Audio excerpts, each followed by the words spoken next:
Good morning, Istanbul, day one in Turkey. Woo, let's go.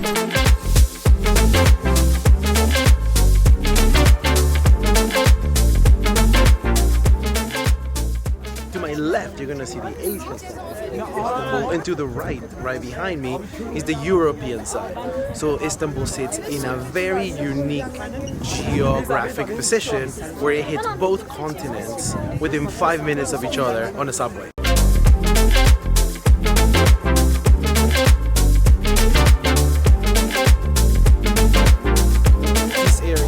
Palace is considered a summer area. Different construction than the other side, but this was full of plants, flowers, and a great view. There's a pool on the other side, and we'll check it out in a second.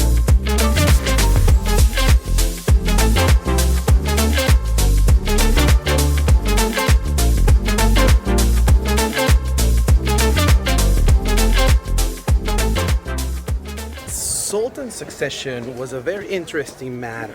If you, the Sultan, was dying, there was a race, and whichever of your kids made it first here will become the next emperor. But here's the kicker. Then you had to kill all the brothers and all their kids in order to prevent civil war. That's wild. However, in the 1800s, Sultan Ahmad stops that tradition. He was only 13 years old.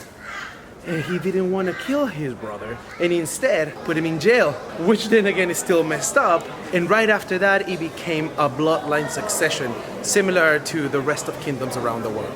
The chamber behind me, right there, is where the Sultan used to have his very important meetings with the ambassadors.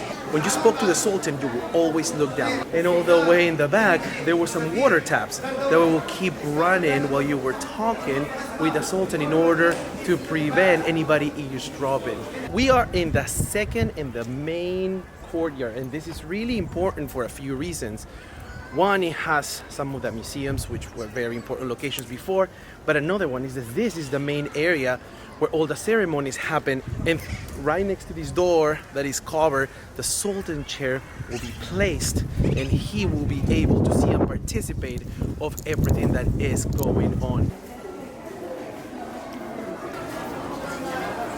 And that window right over there was for the Sultan to eavesdrop.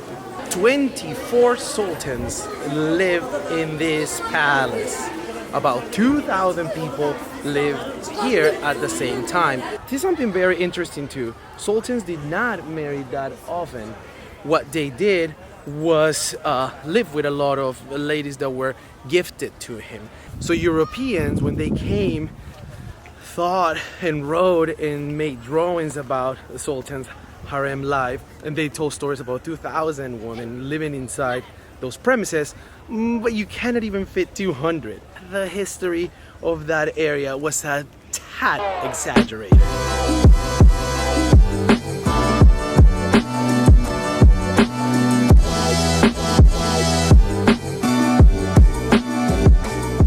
You're seeing behind and around me a ruin of Constantinople.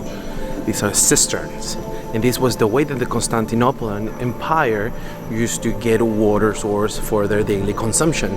This was built around 448 before Christ. They were closed for public for about 8 years, the renovations, and now since April 2018, they've been open. And it's totally worth it, especially because it's free.